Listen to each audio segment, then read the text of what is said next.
Good afternoon, Vice President of the European Commission, Vice Chancellors, Law Faculty Director, other directors, professors, students, guests, ladies and gentlemen. I know that the time is short and that we want to listen to the presentation that Viviane Reding, as Vice President of the European Commission, has to give us. Therefore, I will be very brief. However, let me say how honored we are with your presence here in our university. Viviane Reding has a long and a very impressive curriculum vitae, and as Vice President of the European Commission is now responsible for justice, fundamental rights and citizenship. Viviane Reding has been distinguished with several prizes, namely doctorates honoris causa, medals of honors, and medals of merit.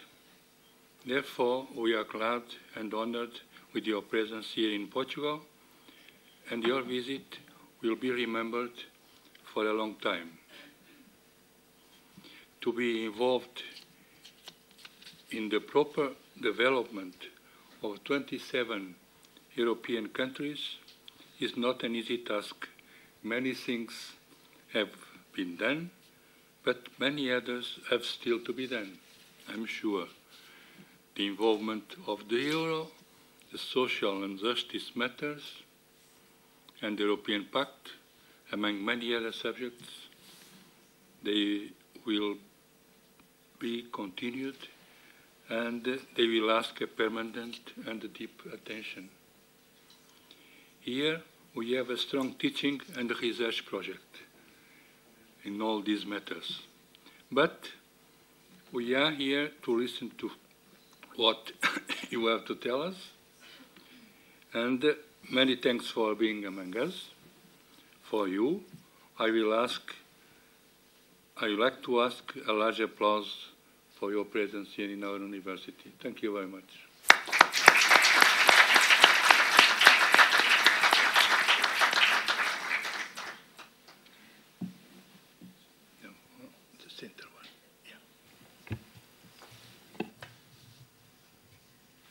Thank you very much for this very kind introduction, presidents, rectors, professors, ladies and gentlemen.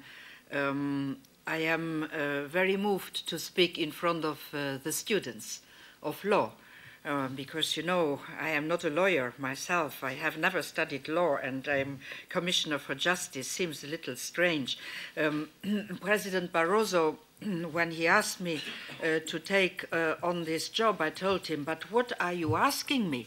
I am not a legal professionalist. And he said, well, that is exactly why I asked you to get things in order in that direction. But I am very moved to speak in front of the future lawyers, prosecutors, judges who are sitting in this room. And I tell them that they might have seen how quickly reforms in the judiciary can be put into the pipeline. I have been discussing with your Minister of Justice just some hours ago, and she has presented me the 27 reforms she managed to do in a very short time, which simply means for you students that the legal system you are going to be active in will look quite different than the legal system of today. And I must tell you also that there are major changes at the European Union level because it was considered until the Treaty of Lisbon that justice was subsidiarity. That means justice was left purely and exclusively to the nation states, and the European Union had nothing to do with this. Well, that has changed with the Treaty of Lisbon, because the Treaty of Lisbon has established that the cross-border aspects of justice are in the hand of the European Union. So I could, as actually the first Justice Commissioner after the Lisbon Treaty, introduce some reforms which are of utmost importance, not only for the way our European Union is going to function, but also in the way which you, as lawyers, prosecutors, and judges, are going to exercise your responsibilities after having finished your studies. I am also very moved to speak in this university, President, because it is a university which has produced a number of very important political and leaders, President Barroso, Prime Minister Cello, and so many ministers. The member of my cabinet, Talmo, also has studied here. So you see, your university has a very big influence on how the politics are moving.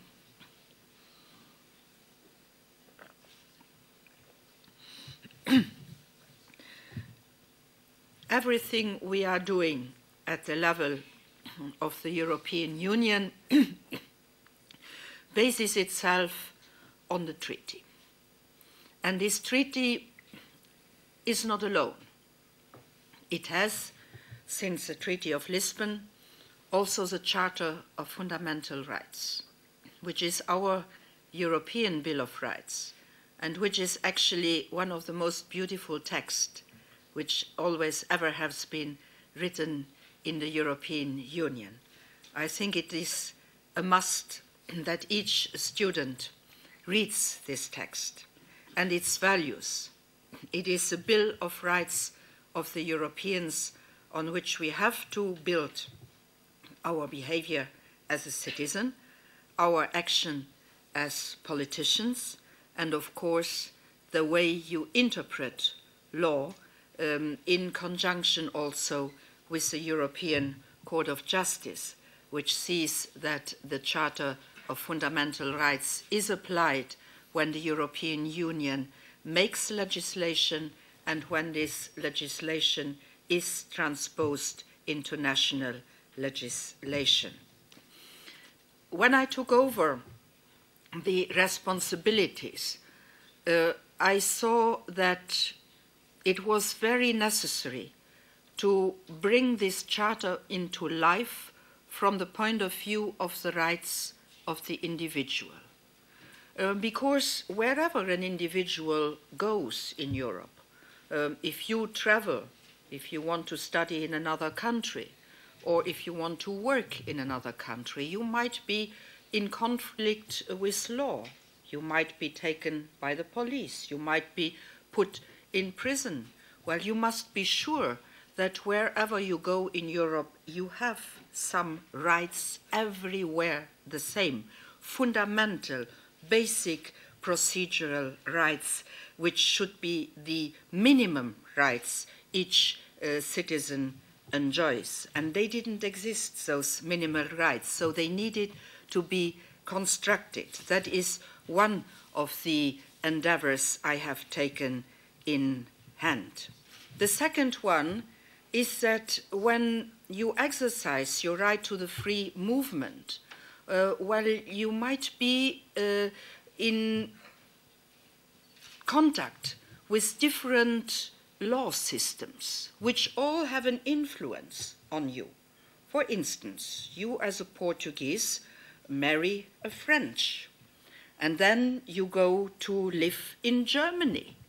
Now, that is wonderful. That's Europe. But what if some problems happen? What if you want to get a divorce? What law applies at that moment? What if one of the couple dies? what is the legislation which is applied to the succession? So you see, there are very many questions which need to have a simplification in order to allow to the citizens to exercise their free movement. And there is a third element of legislation which is very important. And I came up to this 1.5 years ago when I say to myself, well, the crisis which is coming more and more towards us needs also to get some instruments to fight it. And what will be the best instrument to fight the crisis? That is to open the internal market. So you need to invest into justice for growth, was one of my aims. And I have put the third chapter on the table, the chapter of justice for growth. And how important that has become, we have seen now with the crisis running over us and the necessity for all of us to see that the reforms are being put in place. Speaking about reforms, I like to give one message to you Portuguese. The way the political parties in this country work together in a crisis time, overpassing their political differences, just going for reforms together, is admirable. I think that it is an example of maturity and of responsibility for many other countries, the way you managed to do it until now. And the same happens also with the social partners, who instead of deadly fighting with each other, try to bring the ends together in order to go to the same direction. I would like to say how full of admiration we are, how responsible the social partners and the political parties are behaving in this country in very difficult times, where they need to go ahead with difficult reforms, with reforms which do not at once show their impact. Impact will come a little later, so it is even more difficult to bring up those reforms. But the government does it, the parties do it, the social partners do it, and I would like to congratulate. That is the right path. Portugal has taken. Those reforms were needed even without crisis, I can tell you, because you would have run into big trouble even outside the crisis without those reforms. So crisis sometimes has something good. It brings you to make these reforms. And the way, for instance, the whole justice system is now modernized in order to get rid of the deadlock, which is extraordinarily high. It's an implementation deadlock of some 1.1 million cases and a real deadlock of some several hundred thousand cases. Now, that is justice denied, is late justice is a justice denied. And you cannot continue like this, and that is why the reforms are absolutely necessary. And if you want that people invest into your country, legal certainty is also needed for this investment. People who put their money into an investment here must know that if something happens, they can go to court and they can get a solution for their case rather quickly. So this legal certainty is basic in order to bring a country back to fiscal consolidation and to growth. And while you are doing all these reforms, you can be really counting on the solidarity of the European Union. which helps with advice, which helps also by transforming its structural funds, its social funds, into instruments which can help the citizens, which can help also through the European Investment Bank, the industry and the companies to get money in order to invest and to create jobs. Speaking about citizens, I would like to tell you that we have to have, of course, justice for citizens, but we have also to have a society for citizens. So when your government is the first one to ratify the fiscal compact, that is not only a symbol for the will of the government to go ahead to solve the problem, that is a declaration of independence from the markets, and it is a question of faith in the capacity of the citizens to overcome. And by this way, I would like to invite you students as citizens in the next coming months to tell us what is the Europe you want.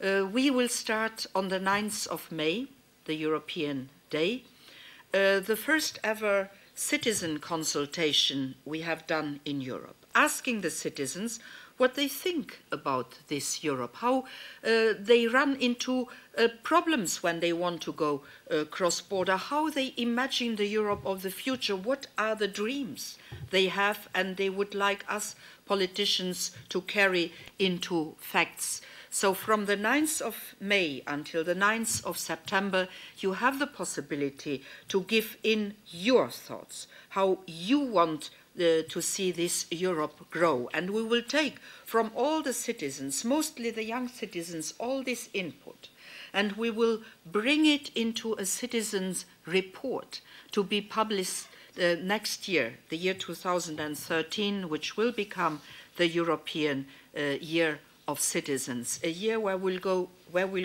grassroots, to discuss with the individuals, to show that the opinion of the individual, of each individual, counts, so that in the next years we can rebuild a Europe which will not only be a Europe of financing and of economy, but also a Europe of society and of citizenship. And in this Europe of society and of citizenship, justice is, of course, fundamental. Citizens must know that they can trust the judiciary.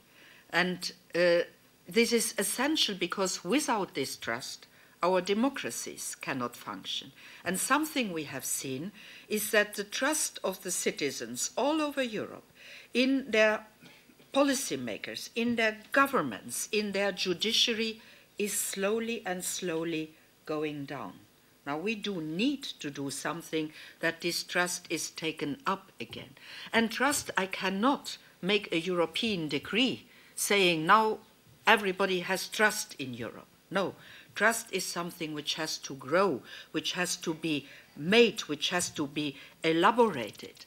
And in this way, I would also like to tell you that when you are legal professionals, you must also be capable to trust the system of your neighbor, to trust the judgment a judge has given in a neighboring country. That means first that you have to know what the judge is doing in this neighboring country, on what kind of justice he is basing his assumptions and his decisions. And that is why you need to know how the systems in the other countries are looking like. So it's not enough anymore to understand your Portuguese system. You have to know the system of all the other member states also. You have to know European law.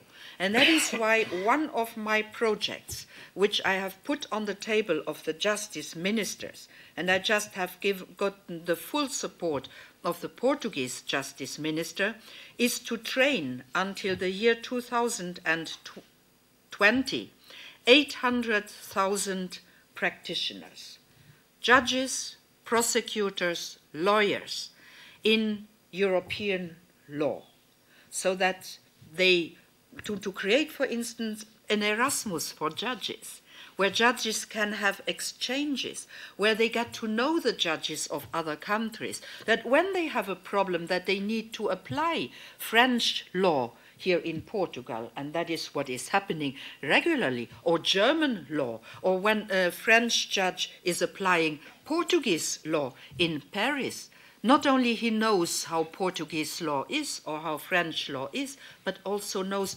who is a person I can ask a question if I don't know. So this relation of trust about people who are in the profession is of extraordinary importance. And in this way also we have created the e-justice portal on which we publicize the laws and the decision of the courts, so that everybody can look up and understand why in a neighboring country such a decision has been taken. Without mutual trust, there will be no effective cooperation, and judicial cooperation also needs mutual recognition, and mutual recognition can only be based on mutual trust. That is why we need to have this training, this supplementary training, not replacing what you are doing here. You have to finish your work in this university first, but then this supplementary training and exchange of professionals will take place. The basis for this trust to exist is that all systems have minimal procedural rights. I have started to put them in place one by one. For instance, the measures that you have a right to interpretation and to translation if you are in a foreign court, that at least you understand what's going on, that you get a letter of rights. You might have seen that in American films, the letter of rights. Well, we have our European letter of rights now too, that you will have a right to a lawyer, access to a lawyer. You might think this is normal. Well, it is not normal in all member states, but we need to have these basic rights to be established. So one by one, Europeans are going to have, with their citizenship, also basic procedural rights in all the member states they are choosing to travel, to study, or to work. And while I was working on these basic procedural rights of people who are taken in front of the court, I saw that in all these criminal proceedings, one element was actually missing. Why somebody is called to a court, being accused to have done something wrong? Well, has done something wrong to somebody, the victim. Now, the victim is nowhere in our criminal procedures very often. And the victim's rights are very often not taken into consideration. And that is why, in the same moment, I have put on the table the rights of the people who are coming in front of the court because they are accused of having misbehaved, also the rights of the victims. Throughout the EU, we have roughly 75 million people who are victims to crime every year. They also have the right to a minimum standard, that they are treated as victims, that their problems as victims are being taken into consideration. Everywhere in Europe, they need to be treated with respect and sensitivity. So that is a completely new element which we have, through European law, put on the table. And then the whole problem of cross-border cases, be it for individuals, be it for companies. Now, it's much easier, even if it is sometimes difficult, to get your right into your member state, and much more difficult to get your right in another member state. And that is exactly the case why we need to go ahead with a lot of reforms, mostly in civil and commercial rights, because we see that the companies simply do not utilize the cross-border possibilities for activities because they are afraid or because they have made a very negative experience. Do you know that 63% of the cross-border debt is never paid, although a judge has decided that it needs to be paid?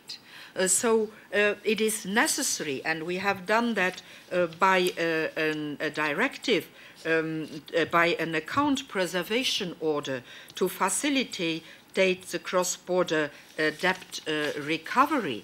That means for SMEs roughly 600 million euros a year, which would be lost if we do not have the European legislation in that respect.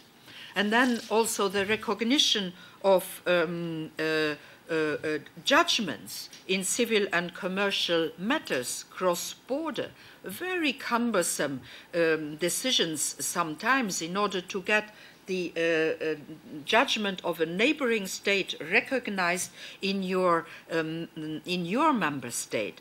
The formality of the exequatur, for example, is cumbersome, is costly, and in 95% of the cases superfluous because there is no problem. So why should we have this red tape? Why should we lose this time and this money? So with the Brussels I regulation, I eliminated the formality of the exequatur and make the recognition of court decision in cross-border affairs much easier. But all this is needed in order to have legal certainty for those who want to go cross-border, for those who want to do business across the border. And in this sense also, I have put on the table two major reforms, which I think for you students of judicial affairs are very interesting. The first one is the new data protection regulation. Data protection is a fundamental right of the European individual. We do have a directive on data protection since 1995. Now, mind you, the creator of Facebook was 11 years old in 1995. 2% of the population in Europe was on the internet. Things have dramatically changed since then, and it is normal that we need to have a modern legislation which is adapted to this modern internet world. So, but the principle is staying the same, and this principle has been inscribed as well in the Treaty of Lisbon, as well in the Charter of Fundamental Rights. The personal data of the individual belongs to the individual. And this property of the individual needs to be protected in our European rules. So this is guaranteed in the new set of rules. But then our companies, let's look at those IT companies here in Portugal, for instance, who would like to go outside of the Portuguese market because this internal market with 500 million possible consumers is where they will make their income. So they need to have the possibility to utilize the internal market. But they do have a problem now. And you know why? Because there are 27 different data protecting rules in 27 different countries, a patchwork of rules, conflicting interests, conflicting rules, so that it is very difficult for an SME to utilize the whole of the internal market. Now, what I have put on the table here is to scrap the whole thing. No more 27 conflicting rules, one continent, one rule, and one-stop shop for data protection authorities. To make sense, to make this continent a real digital market for our companies. That is what we need for the future. So you see that in one single piece of European legislation, you can do two things: preserve the rights of the individual and open the market for our companies. That was a way of traditional law making, because if you want to harmonize, you eliminate national rules and you replace them by a European rule. But I have chosen on another subject a completely new way of legislating and harmonizing, and that is in the European sales law. Now, you have in all member states a very strong protection of the consumer rules. National law here is very strong to protect the consumer. That's wonderful, and that should stay like that. The problem is that in all the other member states, there are also consumer protection rules, and they are all different, which makes, again, that a company which likes to sell to the outside world, to the internal market, needs to apply the different consumer protection rules of the different member states where this company sells. Now imagine a Portuguese SME having developed a very nice product and wanting to sell that on the whole of the internal market. Now, this Portuguese company not only needs to know the Portuguese protection of the consumer rights, but 26 other protection of the consumer rights, and if there is a problem, has to go to the court with the rules of the country where it has sold. Result, nobody sells outside Portugal because it is too complicated and too expensive. But on the other hand, a Portuguese consumer who would like to buy something, for instance, on e-commerce cross-border, is also very insecure.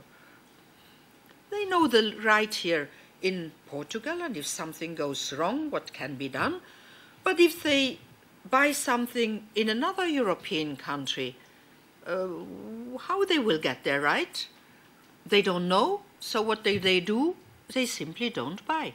Only 6% of the citizens in this country buy cross-border on the internet. And the whole potential of e-commerce simply doesn't work. So what to do? To change all the contract laws and all the consumer protection laws in the whole Europe and to replace them by one? Well, if there is no problem with the Portuguese law, why should I change the Portuguese law? If there is no problem with the Luxembourgian law, why should I change it? So I got an idea from Mario Monti, the now Prime Minister of Italy, who had written 2 years ago a very important report on reforming the internal market. And he got this idea, well, leave it in place and put a rule for cross-border trade. And that is exactly what I did in this sense. So I have created a common sales law which says we leave in place the national contract law and the national consumer protection law. But if somebody likes to buy or to sell cross-border, we offer a second piece of legislation which is identical in all European member states. That means if your SME, your Portuguese SME, likes to sell to the whole internal market, in the future will always only need to apply one rule instead of 26 conflicting rules. And if you want to buy cross-border in the future, you will know perfectly well, if you choose the common sales law, that you buy under these conditions of consumer protection, which will boost the internal market for e-commerce. That is what is in the pipeline. And that is what we will try to do, because 59% of the Portuguese small businesses have told us that once there will be a common sales law, they will utilize the internal market as their own market. And our experts have calculated that over the period of 10 years, while applying this system, the benefit to the EU economy could be up to 150 billion euros of supplementary income. So you understand how by utilizing the reforms in the civil and in the commercial law, you can create a boost of the economy, because the boost of the economy is at our fingertips. It is the big internal market of 500 million potential consumers, which is at our disposal, but which still is blocked. And we should unblock it, because the chance for our economy lies in this. So, students, you see that what you learn today might be different when you apply it tomorrow. That means you have actually to do exactly the same thing which I was doing my whole professional life. Lifelong learning. Never stop learning, because things are changing rapidly, and you as a professional always have to adapt to a changing world. And that makes it so fascinating. Imagine things would always stay the same. How boring. So you have chosen a wonderful profession, one which is constantly going to change, where you constantly have to change also in your mindset in order to be good judges, good prosecutors, and good lawyers. And I wish you very well. I will now put the basis for this new system of legal rights all over Europe. You are going to utilize this basis once you are in the profession. It will be a fantastic time, I can assure you. Thank you.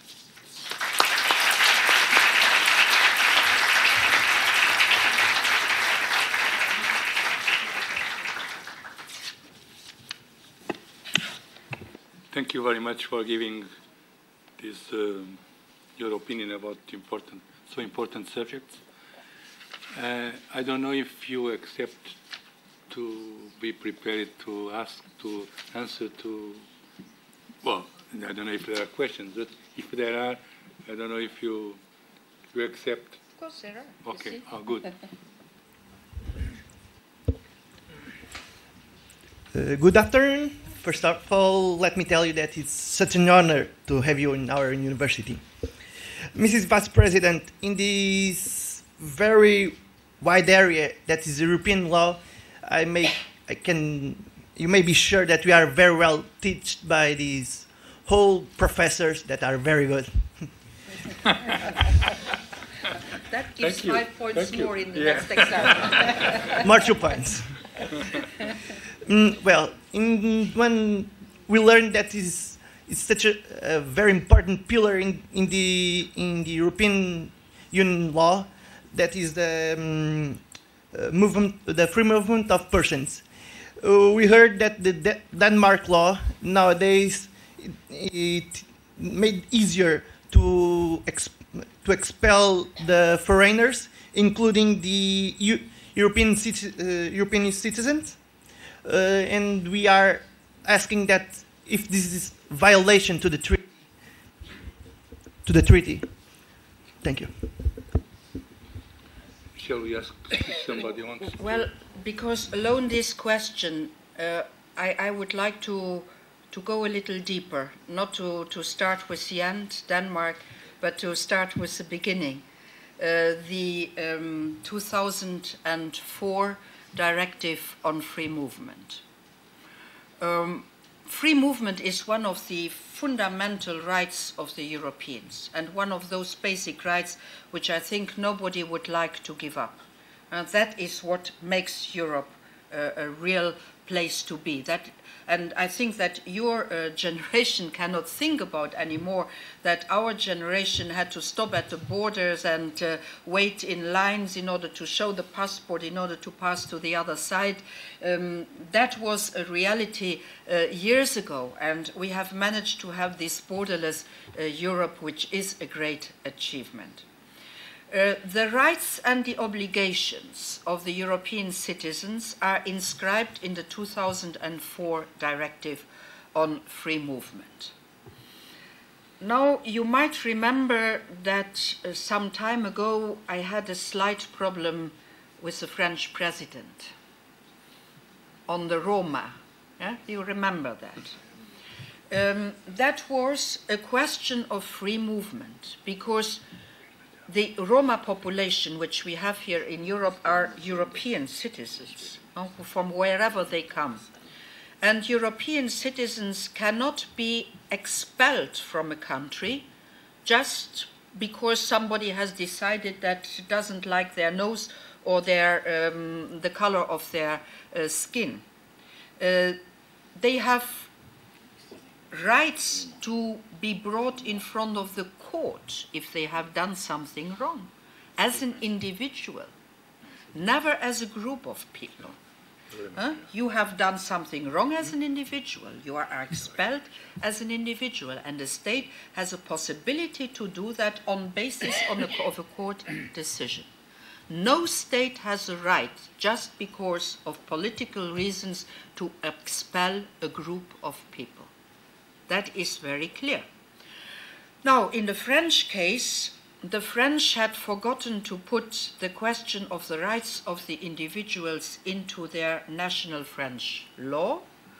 The result of a long procedure was that the French were changing their law, and now things are, from the legal point of view, right in France. So in the next problem which will arise, the individual can go in front of French courts in order to get the French law applied, which is on the basis of the European directive or right.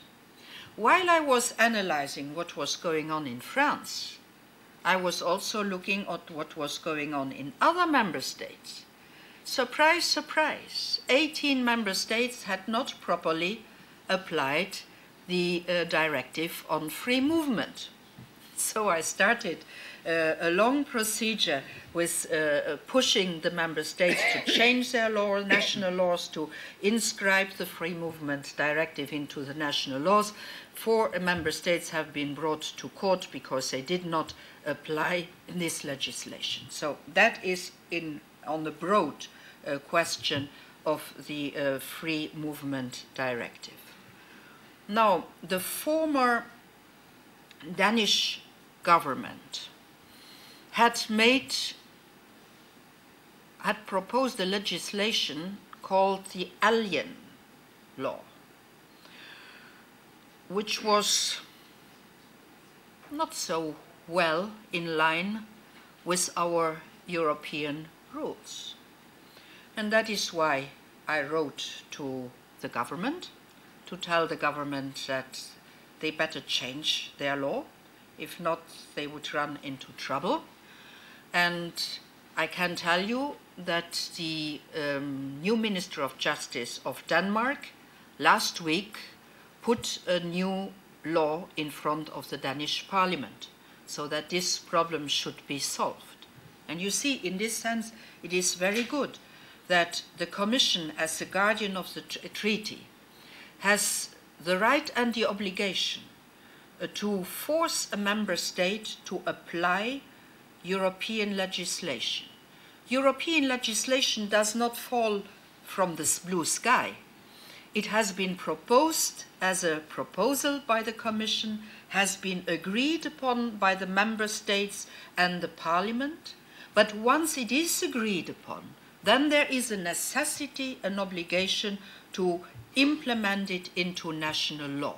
And if that does not happen, then the Commission comes in again as guardian of the treaty and sees so that the member states applies to what it has agreed before. So the Commission is at the beginning and at the end of a legal procedure, and at the very end, if nothing goes right, then of course it is the European Court of Justice. Because if a member state does not apply the law, the possibility which I have at that moment is to bring that member state in front of the European Court of Justice. That is how the European lawmaking and implementation of European law functions. Thank you. Another question?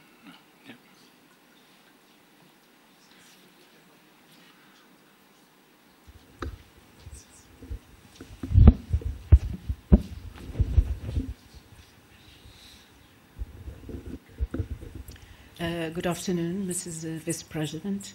And first, I would like to thank you for being here and to thank you about your speech. It was very elaborate.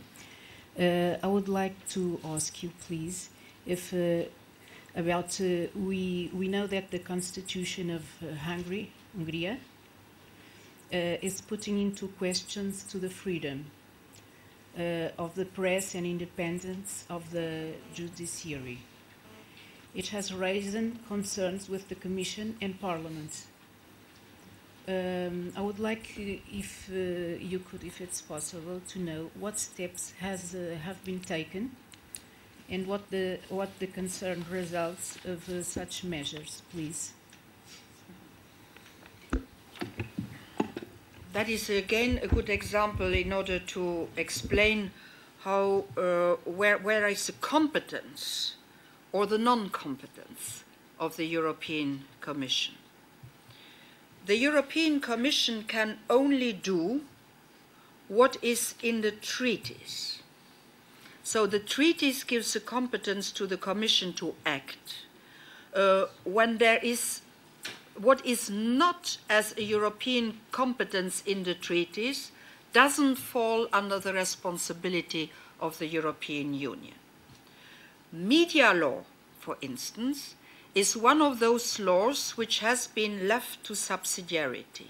Media law has to be considered, to be made according to the habits of a member state by a member state, on the basis, nevertheless, of the rules of the Council of Europe. So the Council of Europe rules on media law has to be implemented at the national level. European Union has no competence on this. That is the reason why, on the question of the media law in Hungary, it was the Venice Commission of the Council of Europe which made an analysis on the way this new law has been drafted and has presented a lot of critics to the Hungarian government. The Commission was analyzing the laws which were coming out of the new Hungarian constitution and saw that on three very concrete points, those laws contradicted European laws. The one was the independence of the central bank. A central bank cannot be governed by a government, not be influenced by a government, it has to be independent. So my colleague Olli Rehn, who is responsible for financial affairs, was advancing on this subject. The second subject was the independence of the Data Protection Authority, which is inscribed in the 1995 directive on data protection. And there again, the government cannot maneuver the Data Protection Authority in the interest of guaranteeing the protection of the individual data. This authority has to be independent. I considered that after a long discussion with the Hungarian government, this independence was not guaranteed, also not in the reforms proposed by the Hungarian government. So I proposed to the College of Commissioners to bring Hungary in front of the European Court on the independence of the Data Protection Authority. The third case is a little more complicated, because the independence of the judiciary as per se is again not a direct competence of the European Union, but it is a direct competence of the Council of Europe. So here again, the Council of Europe has attacked the Hungarian government on several measures which are not in coherence with the basic fundamental rules of the Council of Europe. I myself have on this large problem written an administrative letter to the Hungarian government asking it to answer on very concrete questions on the power of the judicial authority, for instance, to fix court cases, to revoke judges, and so on and so forth. So this is still under the analysis. But there was one case which was clear enough so that the Commission could decide to bring this case to the European Court of Justice. And that is the question of the retirement age of the judges. Now, why? I have to explain a little because it is complicated. Because what do we have to do with the retirement age of the judges? That is, frankly, is none of our business, isn't it? It is. If there is an age discrimination of one group of persons. The Hungarian law provides that the general population has the possibility, but not the obligation, to go to retirement at the age of 62 years old. No category of the population is forced to go to retirement at the age of 62.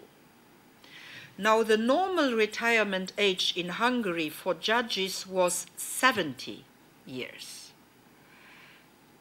From today to tomorrow, this normal retirement age was changed from 70 to 62 obligatory, which brought out of office, I don't remember, Talmo, 700 and...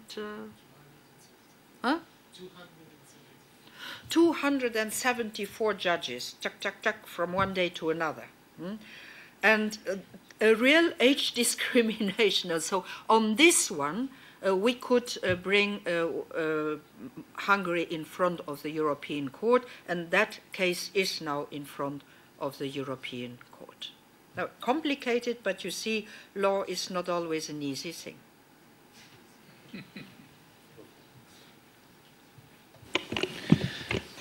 Thank you for being among us, Mrs. Vice President. I would like to put a question also. We heard a wonderful lesson, but you talked mainly about the European trade between countries. The basis of the European civil law, but the English one, is the Roman law. Why is it so difficult to make European codes in matters such contract law, succession law, and so on? Yeah. The beauty of my job is that I have to deal with 27 best systems. Perfect systems, even. Each national system is so much better as the national system of the neighboring country, So every time I hear this again, and I have to try to bring all these best systems together so that we have one best system. It's not always easy. Most of all because of what you say, that we have these different legal basic systems, the Roman law and the common law. On successions is a good example. I do not have the power to intervene on the national succession law. That is subsidiarity. Here in Portugal, you decide what is the law on succession as you want. But we do have some kind of problems. Let's say a German couple is spending its retirement in the south of France. They have no children. They live there, this couple. The man dies. Now, under which law does this succession work? Under French law, the widow gets everything. Under German law, the sister of the deceased gets a part. Now you can imagine, these two laws are in conflict. The inheritors are in front of court, and courts do not arrive to conclusion because there is conflict of law. Now what have we done? We have proposed to have not a change of the legislation, but to put the rule that the court of the habitual residence of the deceased is the one who clarifies, according to the law of that country, the heritage. That would mean, in the case of this German couple living in France, that the French law is deciding and that everything is clarified according to the French legislation.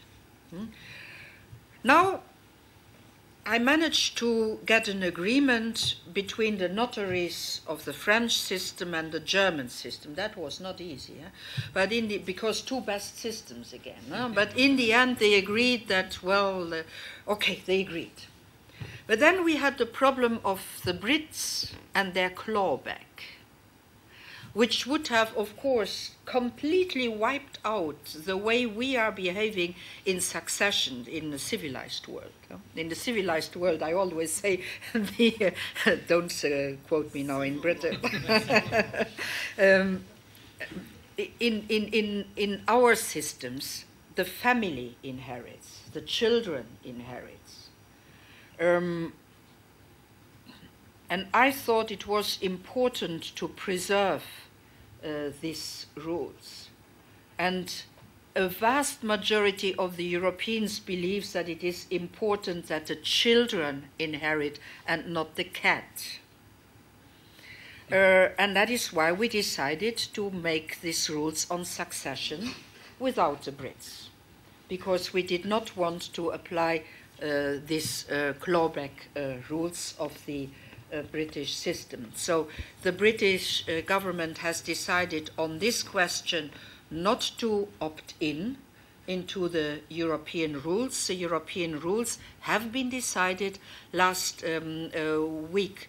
The Council of Ministers decided to go ahead with this and found an agreement with the Parliament. So we do now have the new rules on international successions, which clarify the application of law and the responsible court, but unfortunately without the British government opting in.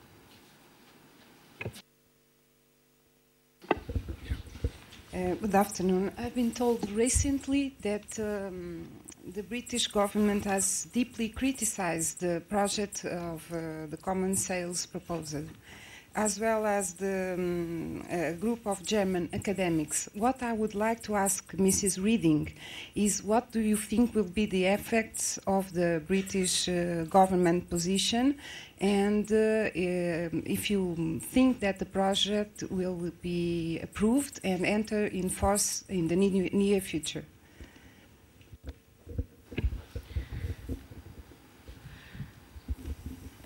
There is something I have learned in politics, is if you do things the old style, In the end, everybody agrees because people are very conservative and they know the old style. If you are thinking out of the box and you come with new ideas, everybody feels deconcerted because you have to think anew. So everybody starts to be against. And I explained to you what I have proposed with the common sales law. That is an optional system which you can choose for cross-border selling and buying of goods in order to break up the barriers of the internal market while leaving your national contract law and your national protection of the consumer law in place. Now, this is some very new way of doing legislation. And this, in the beginning, everybody says, my goodness, what has she invented again? So you need to give time, you need to explain, you need to go from country to explain what's going on. You need to come together with the small businesses and tell them how much money they are losing by having a blocked market and how easier it would be for them. By going to the lawyers who are helping the governments to put their position on the table, to explain, to speak with the consumer protection organizations in order to explain that in the new transporter law there is a very high level of consumer protection included, and so on and so forth. That is the normal way a commissioner has to go out after having proposed something in order to bring the people into agreement. Now, I am very glad to say that the European Parliament has voted with a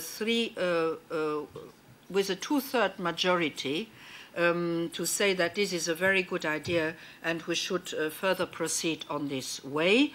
There is a majority of member states who has started to discuss on this matter. There are some member states who have doubts. That's business as usual. So what you have to do as a politician in this moment is to negotiate, to discuss, to explain. So that's not something unusual. What is unusual is that I chose a very new, unusual way of making law, and people have first to get used to this unusual way of making law. But I think that in times of crisis, you cannot think traditional anymore. You have to think out of the box in order to bring this continent forward. And that is exactly what I try to do.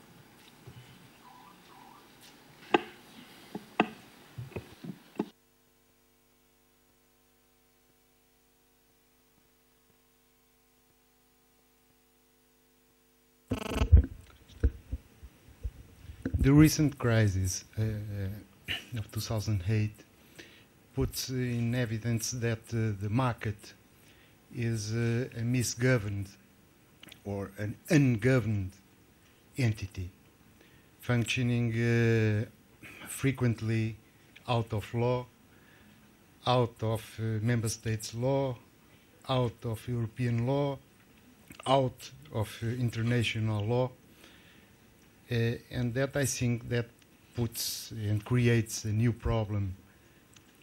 New problems of justice, new problems of fundamental rights.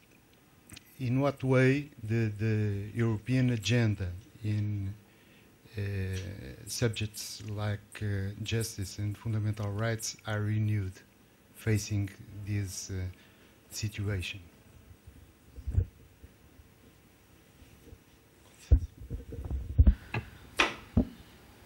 Well, there are two things. There are companies and there are financial markets as a magma.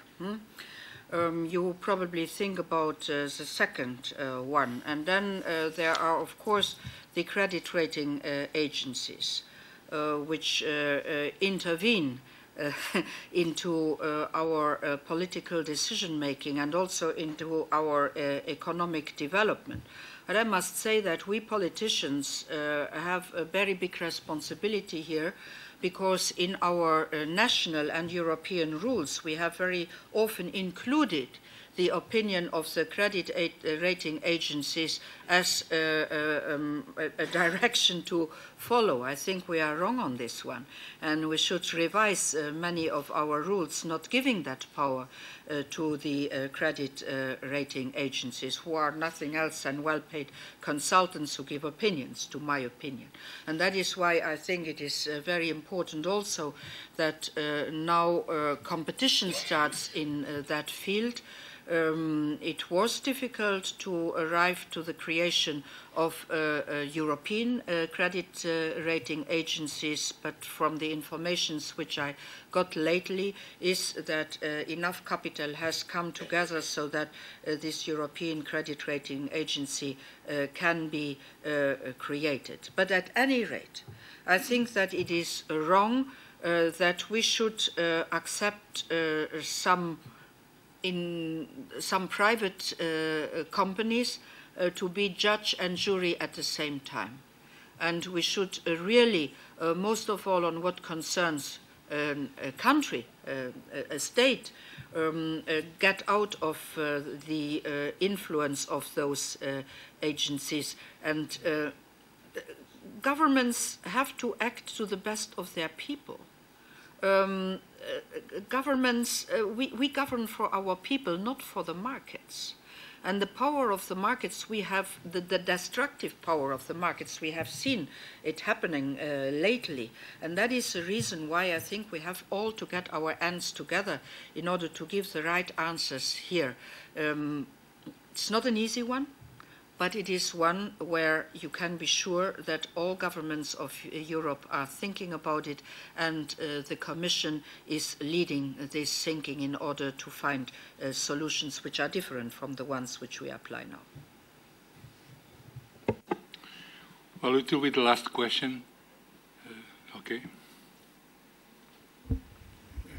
Mrs. Vice President, it has been very interesting, your conference.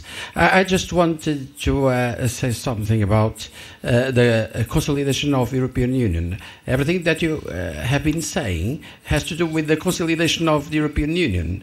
Do you think it's possible to, or it's easy to conciliate the deepening or the consolidation of the European integrationist process and the successive enlargements of the European Union? Don't you think it would be a little better to stop the successive enlargements of the European Union for some time?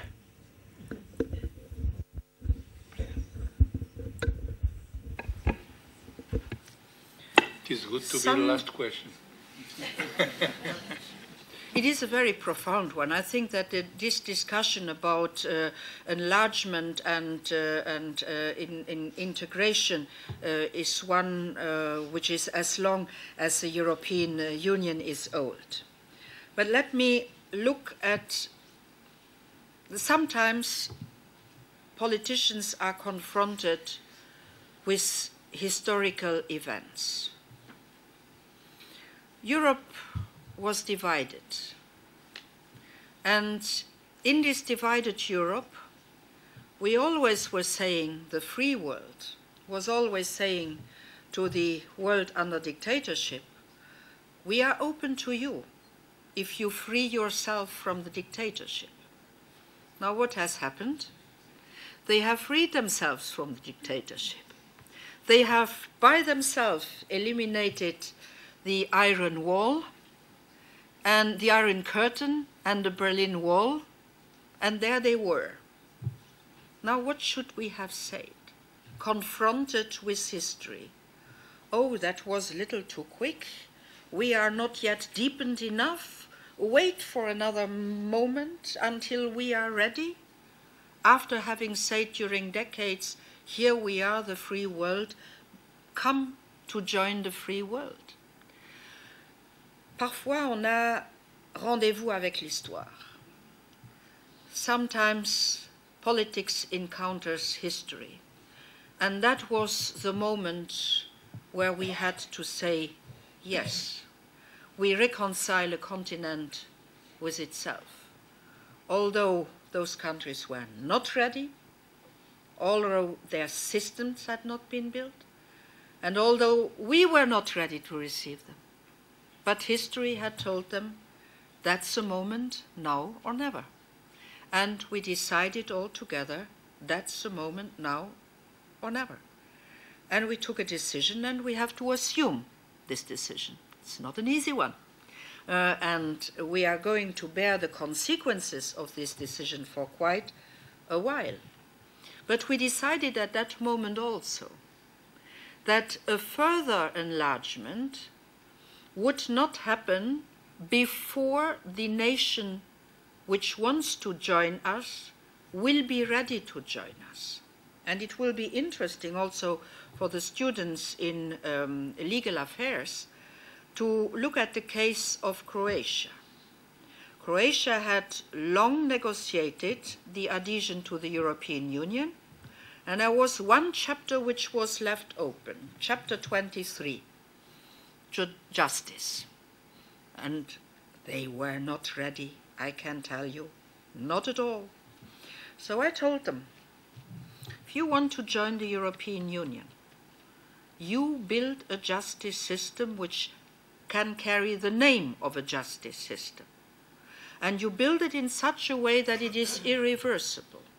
Must not be perfect. Nothing is perfect. Things are moving. But has to be irreversible.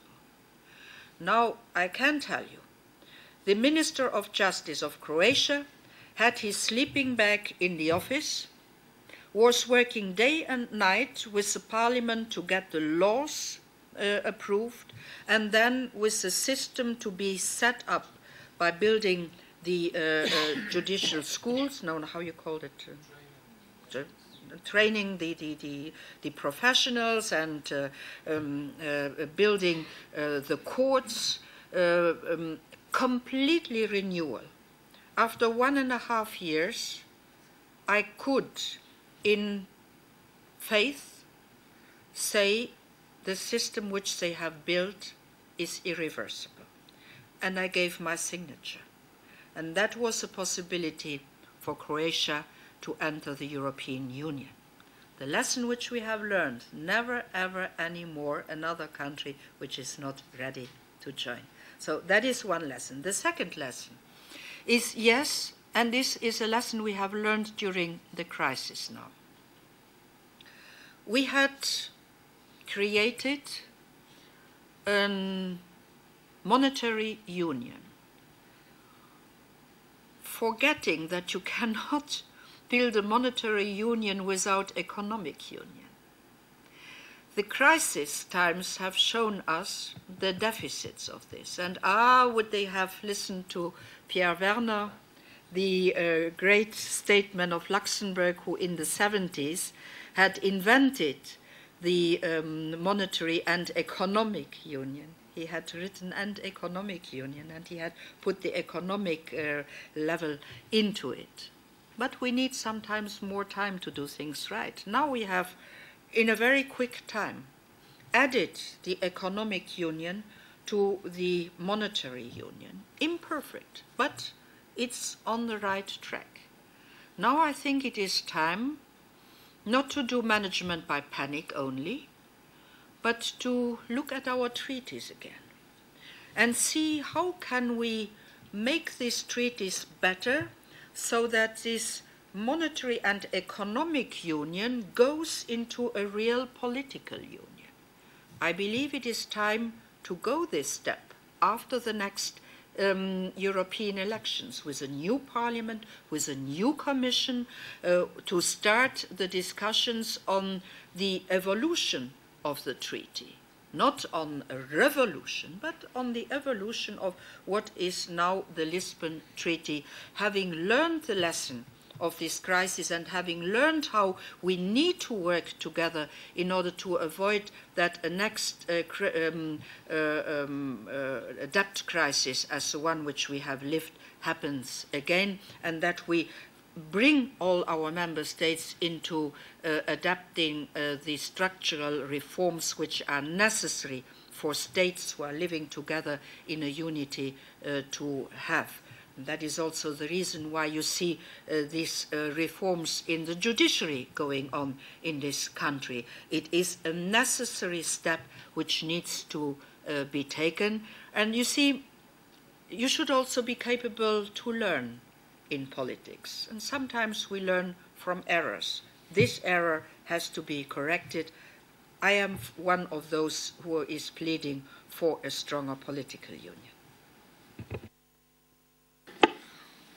Well, we know that you have still another meeting. Your day didn't finish yet.